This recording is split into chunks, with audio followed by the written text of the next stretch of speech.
it's over. So you don't tell them that. Thank you. It's good to be here. We get birthday cards and wedding anniversary cards from the ladies group every year, and so yeah, it seems like we're part of the family. Is Joe Colson still alive? Joe has gone to be with the Lord. Okay. Okay. 99. Okay. Well, people like Joe go way back with us. When they first came back from Austria, they started attending a church in Caldwell, and then, of course, for years they were related here. And one of the kids told me one time that our family was the only family that invited the whole tribe over for a meal, because it was a big crowd. And so things like that go back a ways. And I didn't know what had happened, but anyway. And then there were a lot of other people that we knew over the years, and of course we've known some of you for I can't even remember how long, but we appreciate the interest that you've had in the work there. And so one of the things that we're thankful for tonight, this is our 96th wedding anniversary, 48 for her and 48 for me. And what we're thankful about is that the night we got married, it was a Saturday night in 1976. The heater in our car was not working. So we're thankful that we have heat in our car tonight. So there's things like that that we need to be grateful for. I was talking to a fellow in these days, and he said, well, now that you're retired, what do you do with your time? And so I started to tell him that I think he's doing a lot less with his time than we are. But we still have a lot of contact with people in Central America, and I'm going to explain that a little bit in the course of the time. But I'm going to ask Nancy to come and explain as an introduction what she's involved in terms of retirement and related to Central America, so, and Spain and South America and otherwise.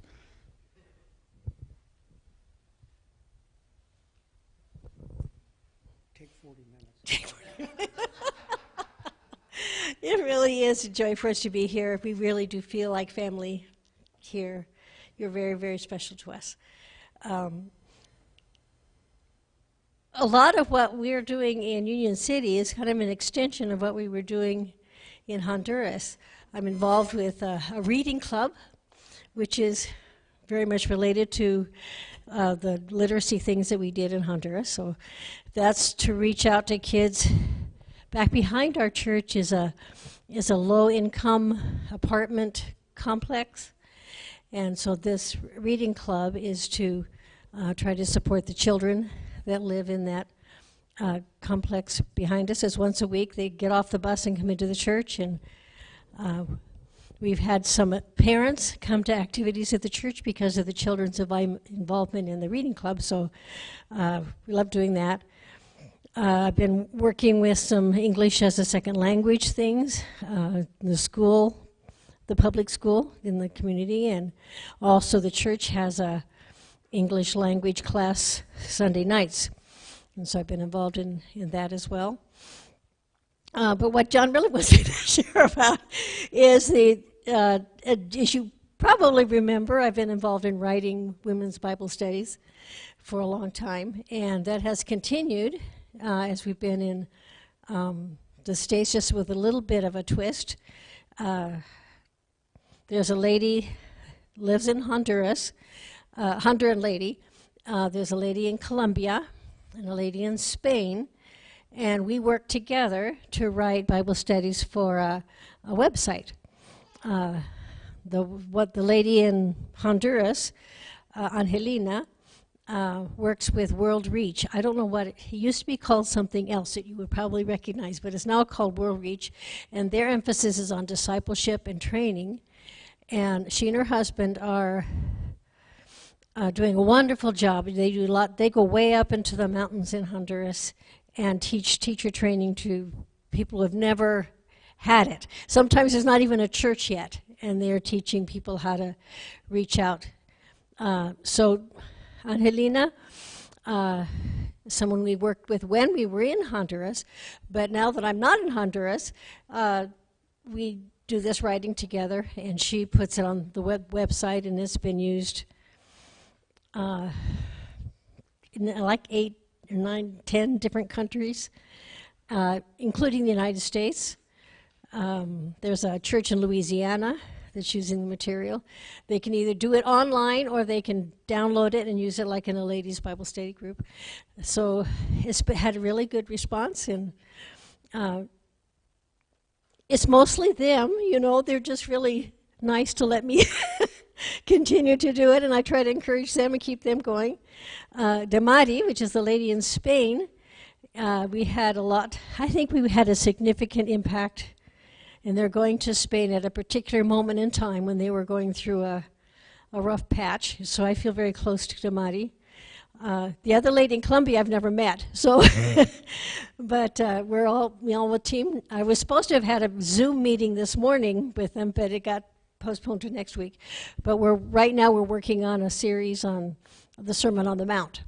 So we did the Beatitudes, and now we're going to divide up the passages that have to do with the Sermon on the Mount and do them. They're short little studies that someone can do online in 10, 20 minutes, and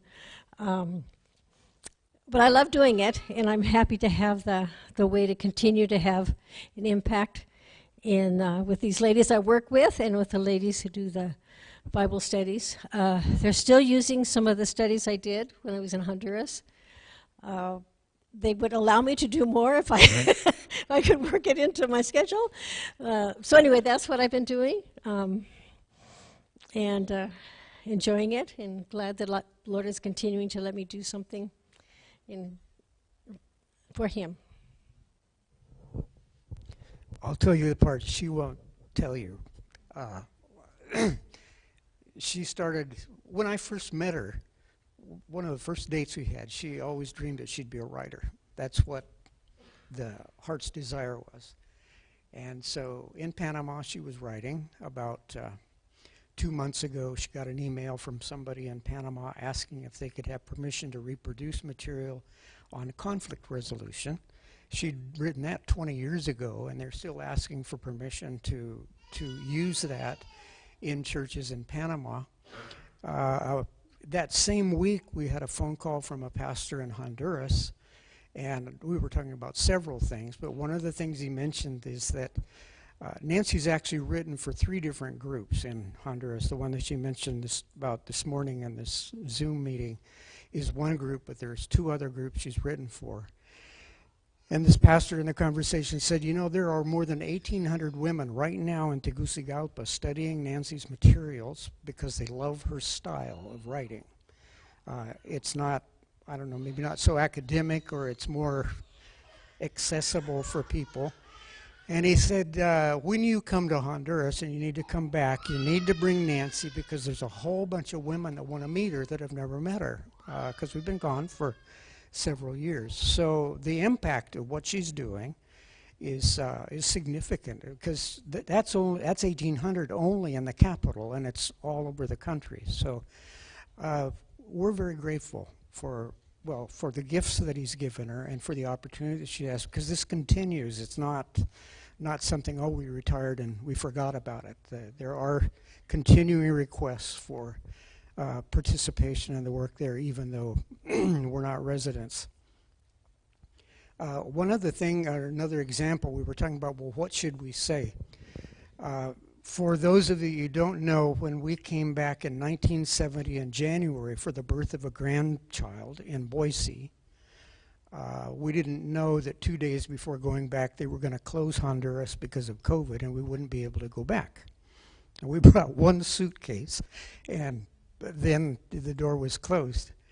And Honduras, in all their grace and generosity, made a rule that you could go back after 4 weeks of quarantine, but you could only go out of if you were over 65, you could only go out of the house 2 hours a week. And so that went on for like 1.5 years. And so the people we'd been working with said, you might as well not come back. because the work we'd been doing for the most part, except maybe the writing and that kind of thing, was with people that were mainly rural, that didn't have internet, and you couldn't have Zoom meetings, and they couldn't all come to our house. So we were invited to work with our son and his wife in Union City, Ohio. We actually live about a mile and a half away. He's only 2 blocks from the state line, so we're foreigners to that part of it. But they had a Hispanic service, and Luke is an Air Force Reserve chaplain. He had been working for years at Wright-Patterson Air Force Base as an Air Force Reserve chaplain. And he was having a terrible time coming up with people to cover for him for speaking on Sundays when he had to be on base. And I don't know that it's unique to Ohio, but frequently he had people come who were recommended that would go and maybe read a verse of scripture and then talk about conspiracy theories, about all kinds of things that had nothing to do with scripture or whatever. So he taught with us and worked with us in 3 different countries and had an idea that maybe I wouldn't be quite so independent as to forget about scripture and talk about other things. They also had a Hispanic service, so we could help cover that too when he was on base. And where we live on the Indiana side, 40% of the kids in the schools are Hispanic. Probably a majority are there illegally or with no documents. And we've had more growth in the church on the Hispanic side than in the Caucasian side. We've got some really neat, and interestingly enough, the people that come to church all have documents in order. Some of them have even gotten their citizenship. Really neat spirit to serve. The gringos that are there, if I can use that word. There's a fellow that comes in on Sunday mornings, and he's sitting about where the gentleman is in the black shirt there. He always sits back there. He doesn't greet anybody. And in the greeting time, if somebody greets him, he'll talk. But he grew up as a pastor's son, and he's absolutely convinced that God has predestined him to go to hell. He comes to church. He gives generously, but he doesn't talk to anybody, relate to anybody. And he says he comes because his wife needs to be in church. And a lot of really, really broken people. The group that Nancy mentioned in this apartment complex right behind the church, kids that come from reading club, they don't even know in some cases who their parents are, or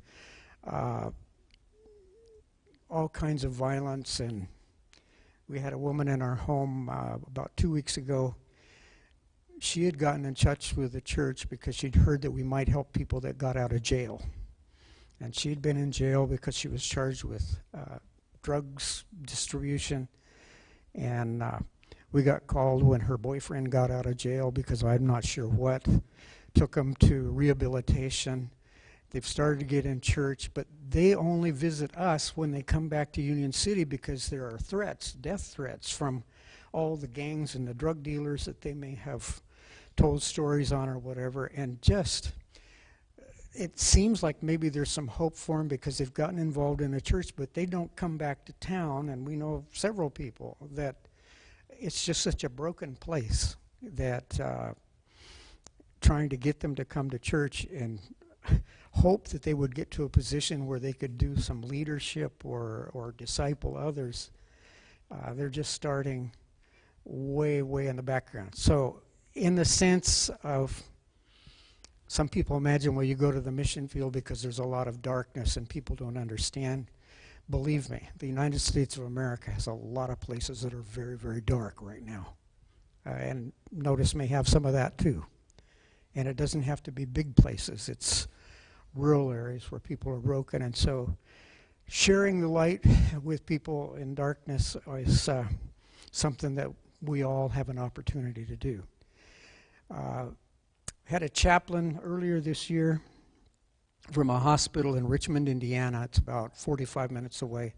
Contacted her church, and he had a Guatemalan woman in Union City, where we live, that needed to go to dialysis. She didn't speak English. And so he asked if we could help take her to dialysis, which is about 20 minutes away. And I spent a lot of time with that because she also had a blood clot in the lung, so they were doing Coumadin tests to try to get the level of the blood thinners right. And we were translating in hospitals and for doctors and whatever on that. So there are opportunities to be involved because we speak Spanish outside that. She was a believer from Guatemala. She had grown up listening to a radio station in the Mam dialect in Guatemala that was part of our missions ministry. So she knew the Lord, but they ended up moving away about a month ago because they needed to find a different place to live, and they didn't have enough money or the right documents to get anything that was available. And so now they're in Florida. I could tell a whole lot of stories about the 14-year-old son who had been home alone when she'd been hospitalized 3 times this year, refused to go. In fact, when they were getting ready to leave, she asked me to go with her to the school to get him out of school, because he knew she wanted to leave and take him back to Guatemala, and he didn't want to go. And so we went to the school, and he threatened to kill her if she tried to take him back. 14-year-old was going to kill her as a mother if she tried to take him back to Guatemala. Lots of darkness. And they left, so we have some free time now because we're not running to dialysis, and we're no longer medical translators or whatever. Who knows what's going to happen this year. But there have been opportunities to try to encourage people. She did come to church a few times when she was feeling well enough to do so. And as I say, she was a believer in Guatemala, but just working with people that are in really hard situations where there's no easy answers. And so that is part of the time. I really like your clock, because it hasn't moved. It hasn't moved at all, so I have no idea what time it really is. Right? Okay, I didn't think it had moved at all. Oh, wow, this is going to be a long 50 minutes.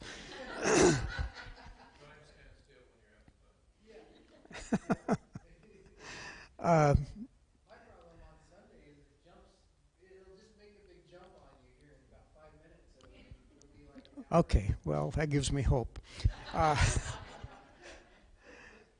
One of the things that I've been involved with in Honduras is that we'd had some people giving money, and I don't remember if any came from Notice. There was this fund, about a Honduras Projects Fund, and we accumulated about $3,000 in that and decided, well, we ought to find a project to use it on, because it was just given to help. So I wrote to Honduras and talked to the person in position of responsibility, and they said, well, we've got a church in a place called Atima that is working on starting 2 new congregations out in a rural area, and they could use some help. The issue is that due to climate change, and it really is changing, there's less rainfall and temperatures are warmer, and there are a lot of people in Honduras that can't even grow rice or corn and beans now because it's too dry. And so they were working in 2 communities to try to share the gospel, but to help people with pressing needs. And when I asked for a report in October about what had happened, he said, well, they've got 2 new congregations that are meeting, and they've had 12 professions of faith in those 2 communities. There's 4 people that have been reconciled. They've got a number of people that are in process that they believe are going to be making a profession of faith in the near future, because it's a discipleship teaching context. And the people that are doing that are people that we worked with and taught in terms of leadership training. And it's really kind of neat to say, oh, it didn't just die when we left. It wasn't dependent on us. They're working in these rural areas where they're reaching out to people in need. And if we can come in behind and support a little bit, we're not doing the work, but it wasn't like, well, the world ended because we left. And we had a brief conversation back there. Sometimes missionaries stay too long, and there's a time to get out of the way, because there are new people coming up that have they're nationals that understand their people in the context better, can actually do things better than the foreigner. And so it's neat to see on multiple levels where people are coming back or coming up in terms of leadership and taking initiative, and the work is growing because, hopefully in part because we taught them and encouraged them, but that they have got the vision and the gifts to carry things forward. Now, Nancy's exceptional. I'm biased, but the fact that they're still asking her to be involved is significant, because they see the value of the contribution that she can make. But for a lot of people, there is a time when it's time to say, let somebody else do it. She mentioned the reading club idea. I don't know if you can imagine this, but in this low-income community right behind the church, there are kids there that don't have any books at home. It's all television or tablets or whatever, and so the idea of reading is a foreign thing. We've had kids come to church that have never been in a church before in their life, and I'm talking about people that are 8 or 9 years old that have never once been in a church.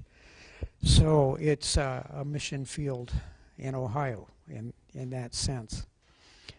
But another thing that's going on related to climate change, and this is a prayer request. The pastor that talked to me about the 1,800 women studying in Tegucigalpa, I asked him, how was the coffee harvest this year?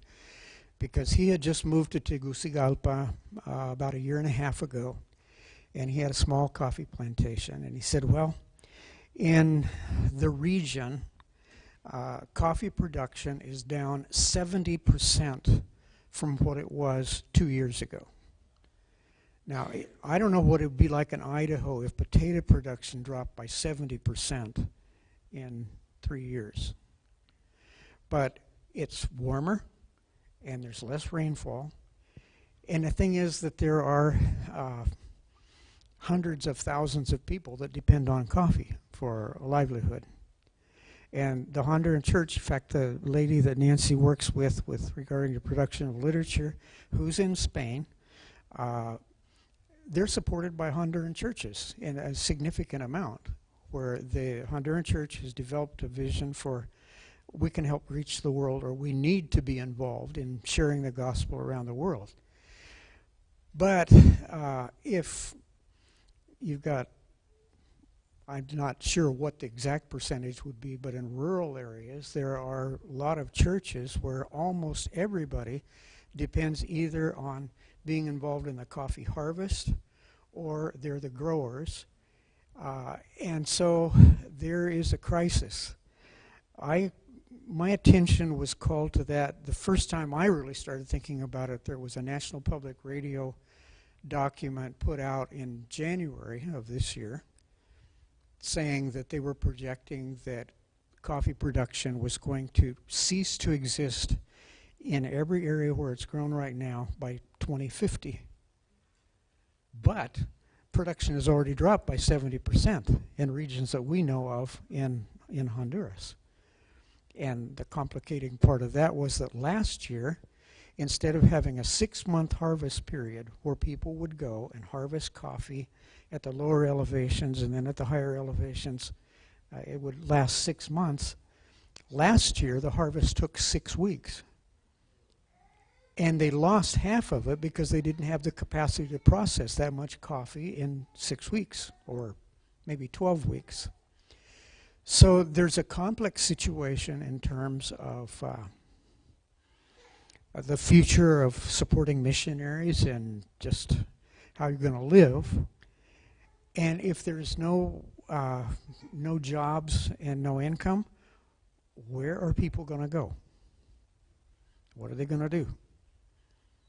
Anybody want to guess what the first place is they think about going? Coming here. And I'm not saying that we're recommending that to people, but there's lots and lots of people that are thinking that way. So I'd like to present that as a prayer request, because people in Honduras, leaders are working with congregations where congregations are moving because they can't live there. They can't support themselves. And maybe they move to the city, and when you move to the city and there's 100,000 people that have already moved there looking for work, it's a complex thing. So this is another prayer request related to that. Some of you know that we've talked about something called soapberries in the last, well, several times that we've seen you. Some of you know about it, right? Yeah, okay. It's been interesting on this trip. We talked to our youngest son's Andrew's father-in-law in Union in Aberdeen, Idaho, and it's the only kind of soap and lotion he can use.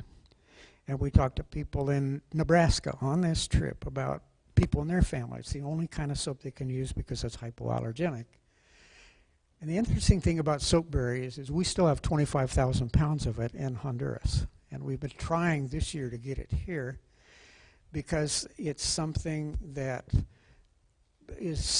people here need. It works in agriculture for controlling odors from hog farms. It's mosquito repellent. It's a whole bunch of things, but it's natural and organic.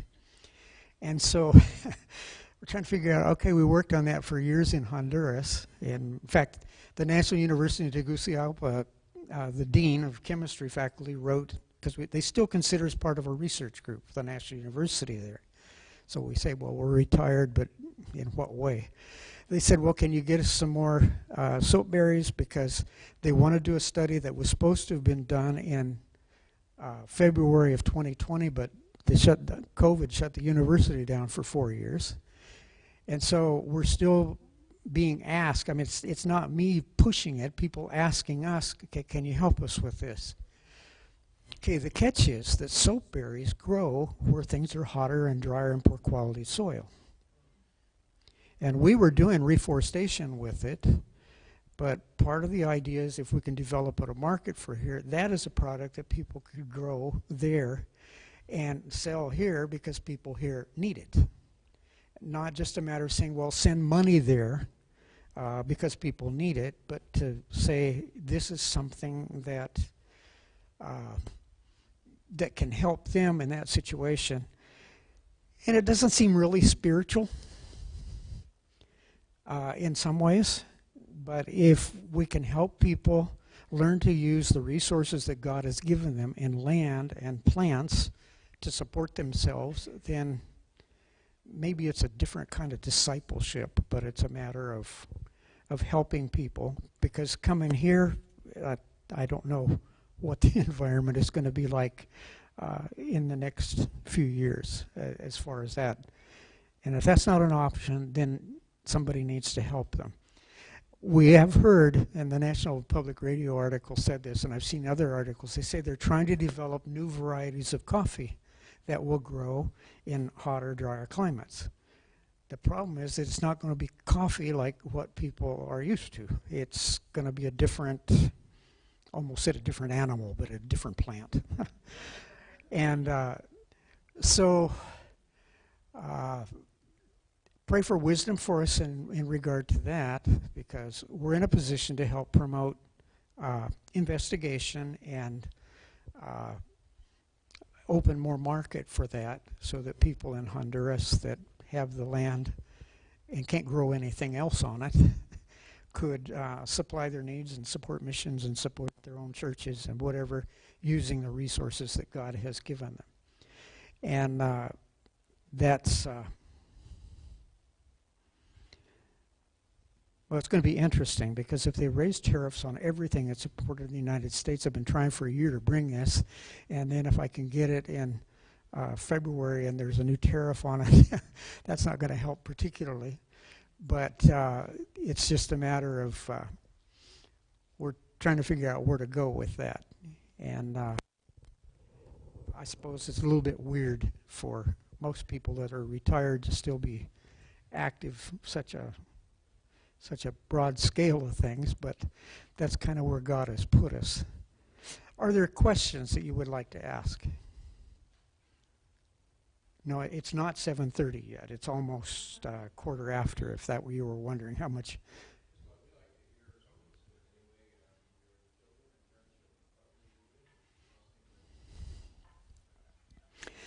That is really interesting. We were talking earlier today that in talking to people on this trip of how many people that we've known for years in churches that just are really broken by what's happening in their families.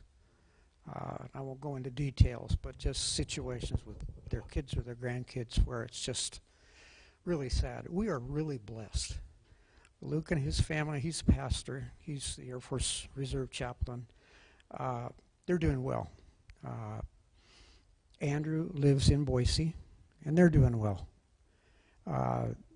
The kids just really neat kids. They're little, but they're a lot of fun. And Nathan and Hannah are both in Washington, D.C. And Hannah's kind of gone through a transition because she was let go from a job she had along with about 80 other people, but got a new job working online from California about curriculum development in English and Spanish and all, and they're doing well.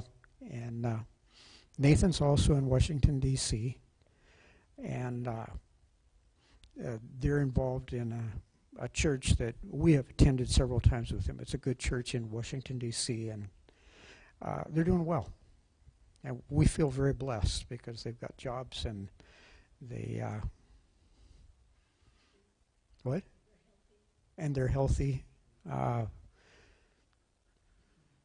it's, I'll use Nathan as an example. And some of you have known him for years.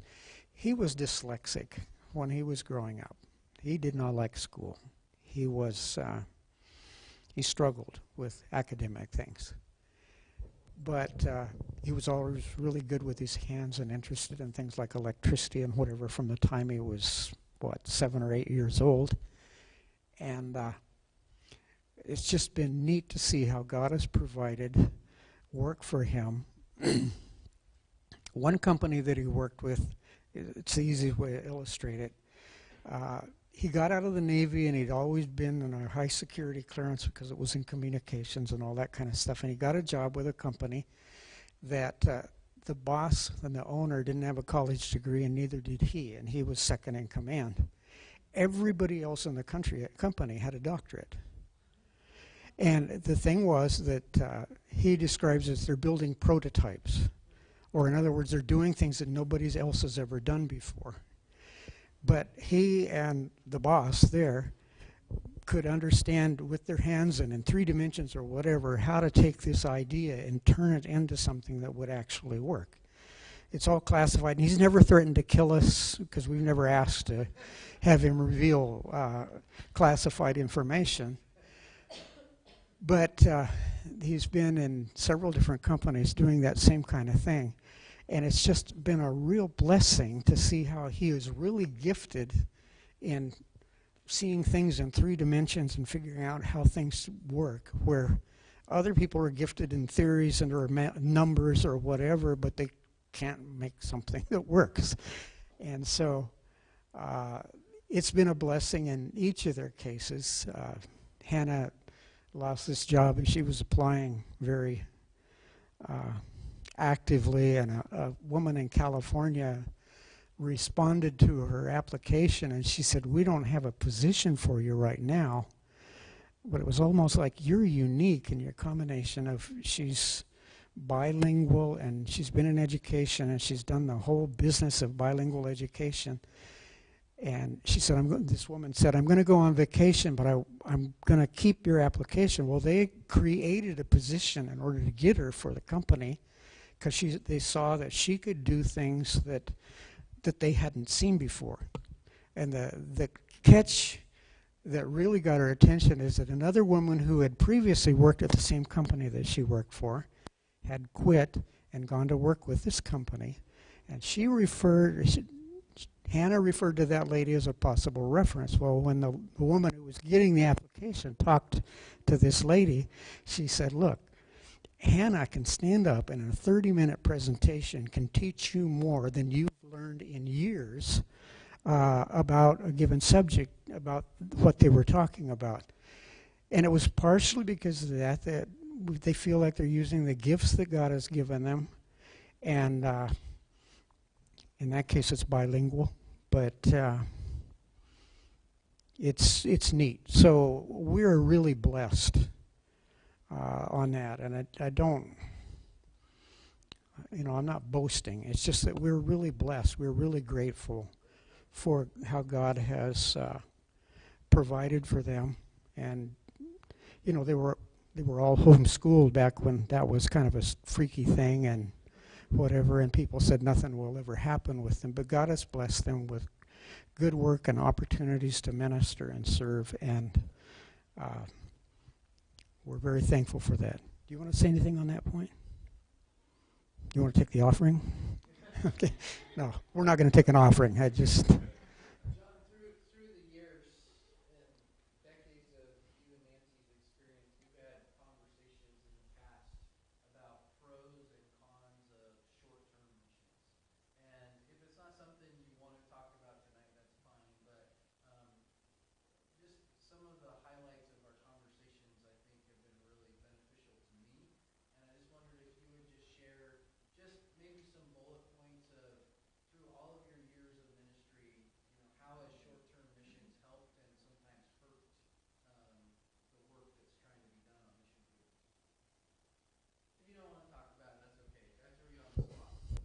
I need 10 minutes to think about it. So, but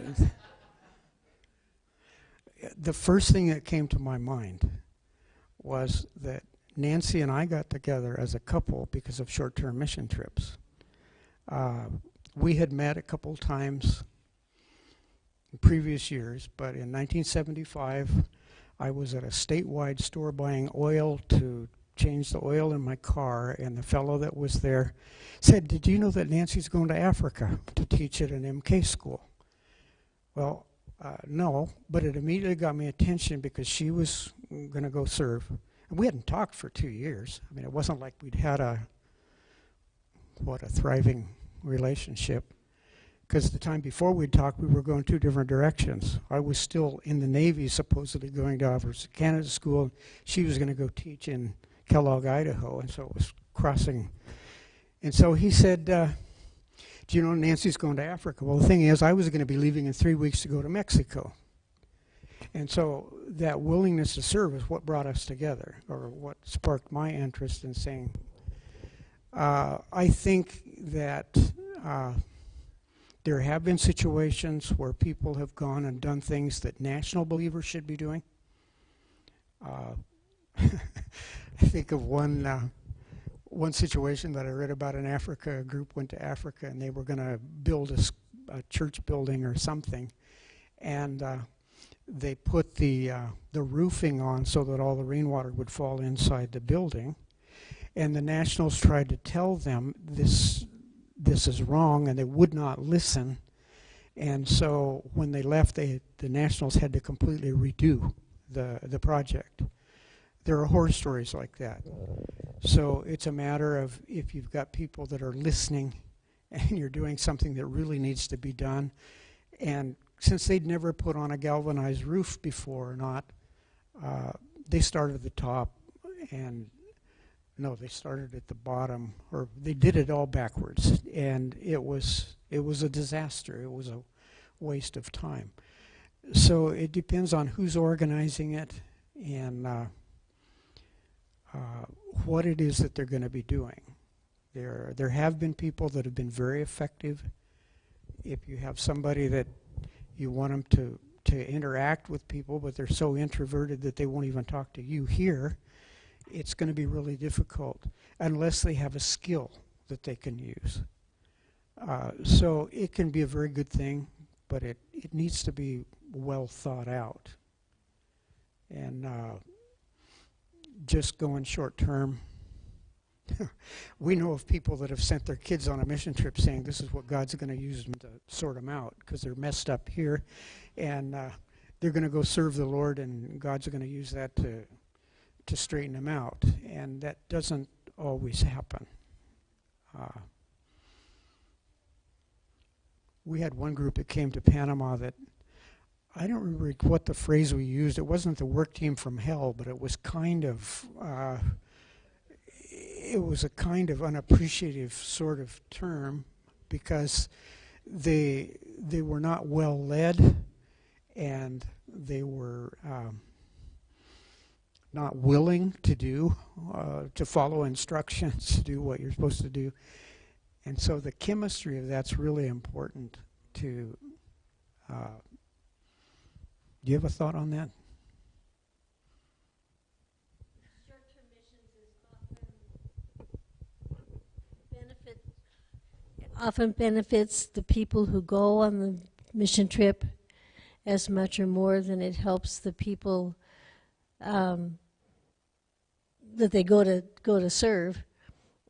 It can be transforming in an individual's life. It can be a very beneficial thing for someone to participate in.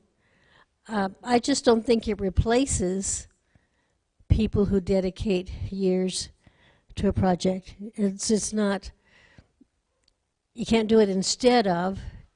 I think there's a place for it, but it doesn't replace people who dedicate their career to serving long-term in the place. I think that it can go from one extreme of being an excellent thing that's really helpful, beneficial, of spiritual value, and then there are other situations where it's just a trip that people make that is not necessarily very helpful to the people that they think. You say we're going to go serve these people, but it's really about serving them to be able to travel and whatever. And so it's not a universal condemnation thing. And it was a matter of, in our case, she was going to Africa, I was going to Mexico. It got my curiosity because back in 1975 when that happened, it wasn't that common for a short-term trip. And I had met her and we had talked, but when I heard that, well, and we were going, she was going to a different continent and I was going to Mexico, but it's what God used in our life to show that we were thinking about the same idea of serving in another context. And then after we'd gotten married and we were going to settle down here in Idaho, and the doors started closing and we just thought, well, what, Lord, what do you want for us? We were talking about working in a church here, possibly, or not here in Notice, but in the U.S. And what opened the doors was those mission experienced people that we'd talked to and that had worked with us in Mexico particularly wanted us back. But when we got to candidate school, I was talking about somebody this week, the mission said, why are you going to Mexico? And I said, well, we had an invitation to go to Mexico, and they said, we want you to go to Panama because of the needs there. And actually they said, because when I was at Corbin University in Oregon, I'd done a lot of work in prison ministry. He said, your experience in prison ministry is excellent preparation for working in Panama. So God led in things, I wasn't thinking about going to Panama when I was working in the prison ministry, but God just led, and past experience was something that other people would see and say. And I'll just say this, we were looking at a change in Panama because we'd been involved in a church plant for almost 10 years, and we felt it was time that we should move on and let somebody come in and take it to a different level. And to make a long story short, we'd had an opportunity to help in Honduras after Hurricane Mitch, had gone as a family and worked there. And shortly thereafter, there was an invitation that came from Honduras to go, a change of ministry and change of country. And it became apparent that that was the direction we needed to change, to follow. But God opened the doors and closed doors, and here we are. But I'm no longer doing dialysis. Okay, it's 7:29 and 50 seconds.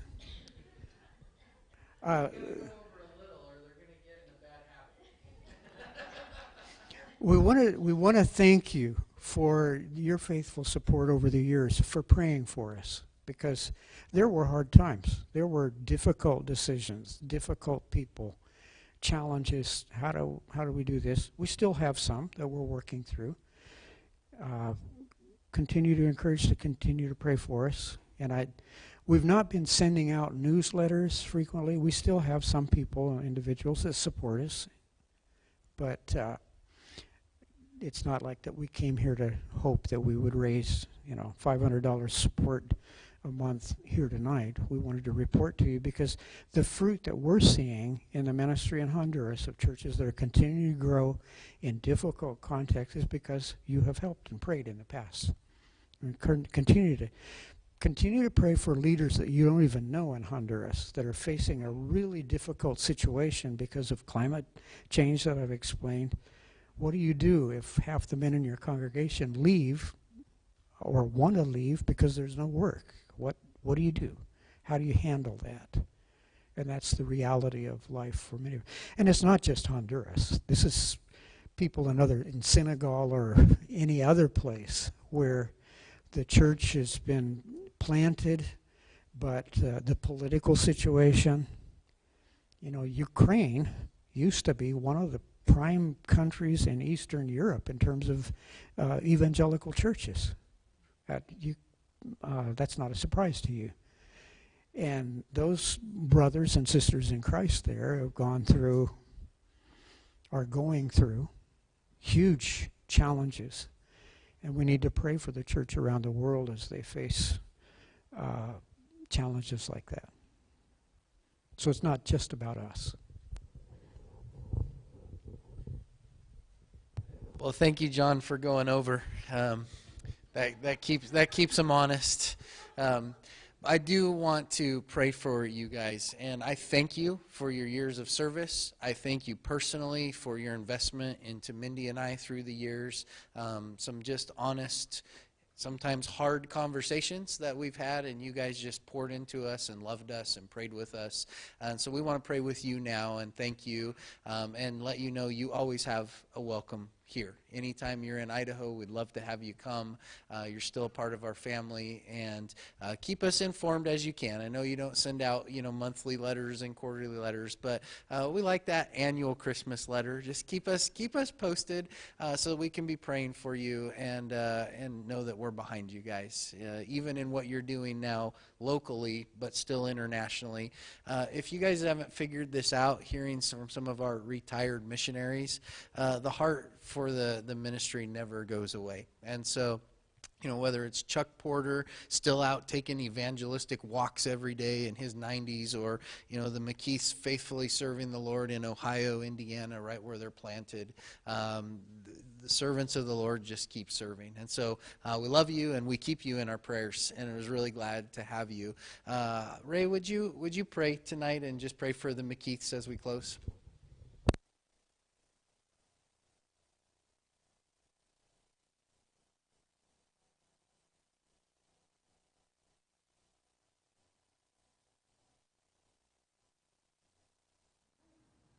Thank you for just everything that you've done in their lives, in their ministries.